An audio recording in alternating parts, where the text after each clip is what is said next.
जय हिंद, वंदे मातरम। दोस्तों, मैं राहुल पाल इंस्टीट्यूट की यूट्यूब चैनल पे आप सभी का स्वागत करता हूं। आप सभी के भाइयों बहनों, आप सभी के माता पिताओं को मेरा जय हिंद, वंदे मातरम, नमस्कार। दोस्तों, आज का बहुत बेहतरीन चैप्टर स्टार्ट करते हैं।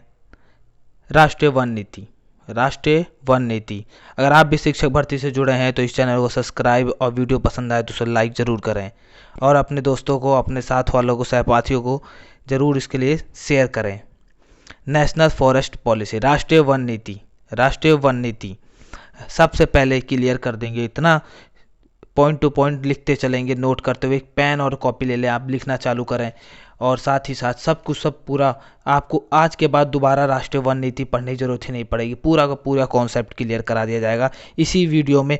भाई और बहनों, बस मुझे आप 10 मिनट दीजिए। 10 मिनट के अंदर अंदर आपको पूरा कॉन्सेप्ट क्लियर, 10 मिनट में पूरा कॉन्सेप्ट क्लियर हो जाएगा, वो भी राष्ट्रीय वन नीति, नेशनल फॉरेस्ट पॉलिसी। भारत में सबसे पहले नेशनल फॉरेस्ट पॉलिसी कब अपनाई गई थी? तो भारत में सबसे पहले 1984 में। कब अपनाई गई थी? तो 1984 में वन नीति अपनाई गई थी। कब? 1984 में।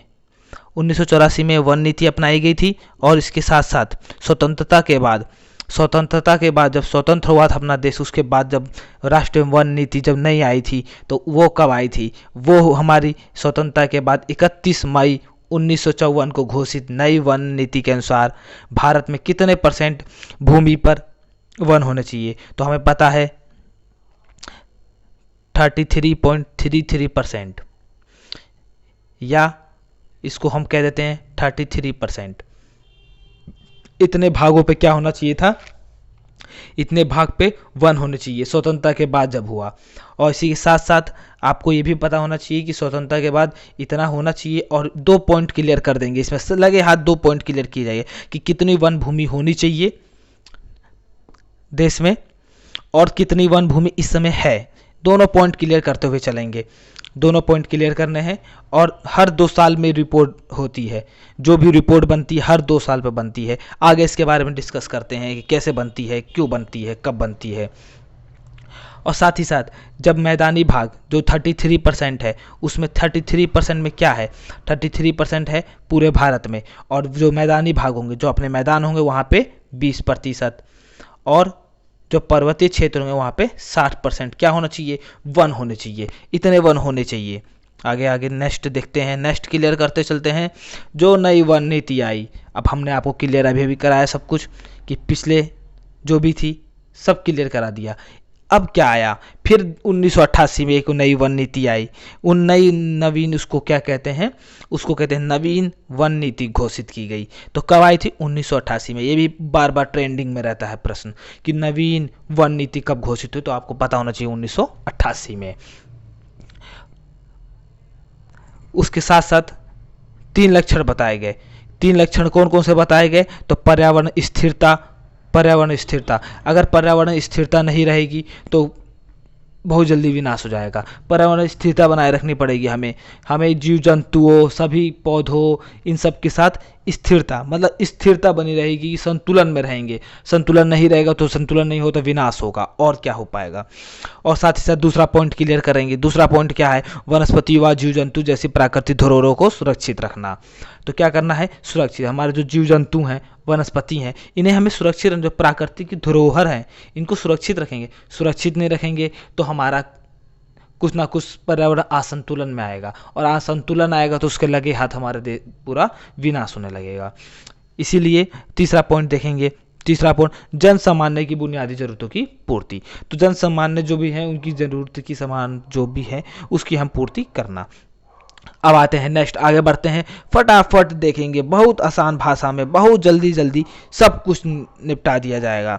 इतना आसान भाषा में, इतनी जल्दी जल्दी कि आपको सब समझ में आ जाएगा। और आपको अगर ये वीडियो पसंद आए तो ज़रूर लाइक करें और सब्सक्राइब करें चैनल को। भारतीय वन स्थिति रिपोर्ट 2013, जो 2013 की भारतीय वन स्थिति रिपोर्ट आई थी, तो उसमें क्या था? उसमें 8 जुलाई 2013 को भारतीय वनों से संबंधित 13वीं रिपोर्ट जारी की गई थी। जब कब आई थी? 2013 में। 2013 में आई थी। तो कौन सी थी वो रिपोर्ट? उस रिपोर्ट को क्या कहा उन्होंने कि 2013 के अनुसार जो रिपोर्ट थी, उसके अनुसार क्या था कि जो 13वीं जो वन की 13वीं रिपोर्ट आई है उसके निम्न बिंदु हैं। कुछ बिंदु दिए हुए हैं कि भारत का कुल आवरण, मैंने आपको पहले बताया, 2 पॉइंट क्लियर कर दूंगा साफ साफ। पहला कि कितने परसेंट होने चाहिए, तो 33.33% होने चाहिए, और इस समय कितना है तो 31.33% भाग पर है। क्या है, कुल वनावरण है, कुल वनावरण है, जबकि वृक्षारोपण व वनावरण संतुलित रूप से, ये दोनों का मेल जब आएगा, जब दोनों रहेंगे, वृक्षारोपण मतलब कि एक पौधा दो एक वृक्ष लगाया है, 2 वृक्ष लगाए हैं, 4 वृक्ष है, इनको भी, और वनावरण मतलब जंगल ही पूरा ले लीजिए, इन सब का जो है संतुलन, ये पूरा जो जुड़ के है सम्मिलित रूप से, वो कितना है तो 24.01%। लिख लेंगे, पॉइंट टू पॉइंट लिखते हुए चलेंगे, आज पूरा क्लियर हो जाएगा। मैंने बताया था आपको पहले ही सबसे कि क्या है, जिसे 33.33% भाग होना चाहिए था। अब देखते हैं, तो ICER 2011 की तुलना में देश में लगभग 23.81%, यानी 23.81% वन बढ़े हैं। कितने वन बढ़े हैं तो 2013, जो ICER नहीं होता है, ICER नहीं, ICFR होता है, ये मिस प्रिंट है, इस पे ICFR होता है। ICFR जो होता है उसको लिखते हैं, तो ICFR 2011 की तुलना में देश में लगभग 23.81% वन बढ़े। कितने बढ़े तो आपको याद होना चाहिए, 23.81% बढ़े। अब साथ ही साथ इसमें प्रश्न उत्तर टाइप के हैं जो आपको याद करने पड़ेंगे, और साथ ही साथ देख लीजिए एक चीज़ और होती है, जो एक होता है भारतीय वन सर्वेक्षण यानी FCI। हम कभी भी नाम आपने सुना होगा, नहीं सुना तो याद कर लीजिए, बहुत बार पूछा जाता है कि FCI क्या है। तो FCI का फुल फॉर्म है फॉरेस्ट सर्वे ऑफ इंडिया, यानी भारतीय वन सर्वेक्षण।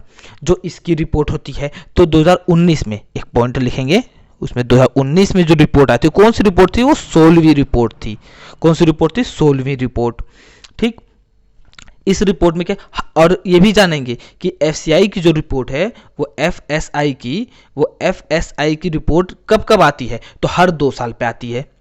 तो अगर 2 साल पे आती है तो 2019 में आई है, तो अब कब आएगी तो 2021 में आएगी। ठीक, 2019 में आई तो उससे पहले कब आई होगी, 2017 में आई होगी, 2017 से पहले 2015 में आई होगी, और 2015 से पहले 2013 में आई होगी। तो इसी तरह से हर 2 वर्ष पे रिपोर्ट जारी होती है। तो FSI यानी फॉरेस्ट सर्वे ऑफ इंडिया, इसका मतलब है भारतीय वन सर्वेक्षण। 16वीं रिपोर्ट थी 2019 में, अब रिपोर्ट आएगी 2021 में। साथ ही साथ फिर से क्लियर करेंगे कि क्षेत्रफल की दृष्टि से सर्वाधिक वन वाले राज्य, तो आपको पता होना चाहिए कि क्षेत्रफल की दृष्टि से सबसे अधिक वन वाला जो राज्य है वो है अपना मध्य प्रदेश। मध्य प्रदेश पहले नंबर पे, उसके बाद आता है अरुणाचल प्रदेश, फिर आता है छत्तीसगढ़। तो आपको मेनली तो 2 याद करने पड़ेंगे, मध्य प्रदेश फिर अरुणाचल प्रदेश। क्षेत्रफल की दृष्टि से सबसे अधिक वन वाले राज्य है। आगे, कुल वनावरण व वृक्षारोपण क्षेत्र वाले राज्य, तो फिर उसमें भी यही है, क्या है, मध्य प्रदेश। क्या है, मध्य प्रदेश, मध्य प्रदेश और अरुणाचल प्रदेश। ठीक, फिर महाराष्ट्र। तो पहले नंबर पे क्या हुआ, कुल वनावरण व वृक्षारोपण क्षेत्रफल वाले राज्य, तो मध्य प्रदेश। क्लियर, क्लियर, पूरा क्लियर हो जाएगा। आगे, भौगोलिक क्षेत्र के आधार पर, तो भौगोलिक क्षेत्र के प्रतिशत के आधार पर हम देखेंगे सघनता। तो कहाँ पे है, सबसे अधिक है मिजोरम में। भौगोलिक क्षेत्रफल के प्रतिशत के आधार पर सघनता कहाँ है, तो मिजोरम में। उसके बाद फिर अरुणाचल प्रदेश। आगे आएंगे तो वन में सर्वाधिक नगरीय वृक्षारोपण क्षेत्रफल वाले राज्य जो है, तो क्या पूछा गया है, अब पूछा गया भारत में सर्वाधिक नगरीय, मतलब नगर जो होते हैं, नगरीय क्षेत्र में वनावरण वाला क्षेत्रफल वाले राज्य कौन सा है, तो सबसे अधिक क्या है, तमिलनाडु। उसके बाद महाराष्ट्र। महाराष्ट्र में वन की बहुत खपत होती है, सबसे अधिक यूज करा जाता है वहाँ पे। अब भारत में न्यूनतम वन क्षेत्र, तो देखो सबसे न्यूनतम अगर वन क्षेत्र पूछे तो कभी भी आपको याद रहना चाहिए पंजाब। पंजाब में बहुत कम वन रह गए हैं। और अगर नगर में पूछ देता है कि सबसे भारत में न्यूनतम वन क्षेत्र नगर में, नगरीय में, तो क्या है? सिक्किम। सिक्किम के जो नगरीय क्षेत्र है वहां पे सबसे कम वन है। तो आपको याद रखना, 2 पॉइंट यहीं क्लियर हो जाएंगे साफ साफ कि न्यूनतम वन क्षेत्र जो पूछेगा तो पंजाब, और नगरीय क्षेत्र में पूछता है तो सिक्किम। वन क्षेत्रों के विस्तार व मरुस्थल के प्रसार को नियंत्रित करने के लिए वन अनुसंधान केंद्र कहाँ है? तो वो है देहरादून। देहरादून में क्या है? वन अनुसंधान केंद्र। ठीक, और ये देहरादून का है, देहरादून उत्तराखंड की राजधानी है, उत्तराखंड की राजधानी है देहरादून। तो वन क्षेत्र के विस्तार व मरुस्थल के प्रसार को नियंत्रित करने के लिए वन अनुसंधान केंद्र कहाँ है? तो देहरादून। केंद्रीय मरु वन क्षेत्र अनुसंधान की स्थापना कहाँ की? तो जोधपुर में की गई। ये बार बार ट्रेंडिंग में रहता है कि केंद्रीय मरु वन क्षेत्र अनुसंधान की स्थापना कहाँ की गई। तो आपको पता हो जोधपुर, याद कर लेंगे, फटाफट लिखते हुए चलेंगे। हाँ, साथ ही साथ कि वानिकी अरावली वृक्षारोपण व वन संरक्षण कार्यक्रम पर कौन सा पुरस्कार प्रदान किया जाता है? तो आपको लिखना पड़ेगा वानिकी अरावली वृक्षारोपण व वन संरक्षण कार्यक्रम पर कौन सा पुरस्कार प्रदान किया जाता है? तो पंडित पुरस्कार है, पंडित पुरस्कार और वृक्ष मित्र पुरस्कार, 2 पुरस्कार दिए जाते हैं, पंडित पुरस्कार और वृक्ष मित्र पुरस्कार प्रदान किए जाते हैं। कुछ महत्वपूर्ण दिवस पढ़ लेते हैं, प्राकृतिक से संबंधित है तो इसको याद कर लेंगे और पॉइंट टू पॉइंट लिख लेंगे। प्राकृतिक के महत्वपूर्ण दिवस, तो 2015 में भारत सरकार ने नदी संरक्षण वर्ष तथा यूएनओ के अंतरराष्ट्रीय मृदा वर्ष के रूप में मनाया है। तो 2015 में भारत सरकार ने नदी संरक्षण वर्ष तथा यूएनओ के अंतर्राष्ट्रीय मृदा वर्ष के रूप में मनाया है। आगे लिख देंगे कि भारत में 22 मई को अंतर्राष्ट्रीय जैव विविधता दिवस मनाया जाता है। तो कब मनाया जाता है भारत में? तो 22 मई को। ठीक, अंतर्राष्ट्रीय जैव विविधता दिवस। इसके साथ साथ 3 पॉइंट और क्लियर कर लेते हैं, तीनों पॉइंट आराम से क्लियर कर लेंगे, लिख लेंगे कि 22 मई बताया है, मई से पहले आते हैं हम, तो पहले हम आते हैं मार्च, मई तक आना है तो मार्च में आते हैं। तो मार्च में हमने क्या किया कि 22 मार्च को कौन सा दिवस? तो जल दिवस, याद कर लेंगे, जल दिवस। 22 फिर 1 महीने बाद आएंगे तो क्या हो जाएगा? 22 अप्रैल आ जाएगा, 1 महीने बाद 22 अप्रैल आएगा। और 22 अप्रैल को हम क्या मनाते हैं? पृथ्वी दिवस। क्लियर? और उसके बाद फिर 1 महीना और आएंगे तो क्या आएगा? 22 मई। और 22 मई को हम क्या मनाते हैं? अंतर्राष्ट्रीय जैव विविधता दिवस। तो तीनों के तीनों हो गए क्लियर। 1 महीने के अंतराल पे है जल, पृथ्वी और जैव विविधता। आगे देखते हैं, 18 अप्रैल को विश्व विरासत दिवस के रूप में मनाया जाता है। कब मनाया जाता है विश्व विरासत दिवस? तो 18 अप्रैल को। कब? 18 अप्रैल को। अब आते हैं, देखिए बताया था मैंने ना 22 मार्च को क्या है? 22 मार्च को जल दिवस। तो विश्व जल दिवस कब मनाया जाता है? 22 मार्च। क्लियर? उसके बाद फिर 1 महीने बाद आएंगे तो क्या होगा? 22 अप्रैल। अब 22 अप्रैल को क्या मनाएंगे? पृथ्वी दिवस। फिर 1 महीने बाद आएंगे तो क्या आएगा? 22 मई। 22 मई को क्या मनाएंगे? अंतर्राष्ट्रीय जैव विविधता दिवस। 3 मार्च को विश्व वन्य जीव दिवस के रूप में मनाया जाता है। कब मनाया जाता है वन्य जीव दिवस? विश्व वन्य जीव दिवस तो 3 मार्च। 8 जून को विश्व महासागर दिवस के रूप में मनाया जाता है। कब मनाया जाता है विश्व महासागर दिवस?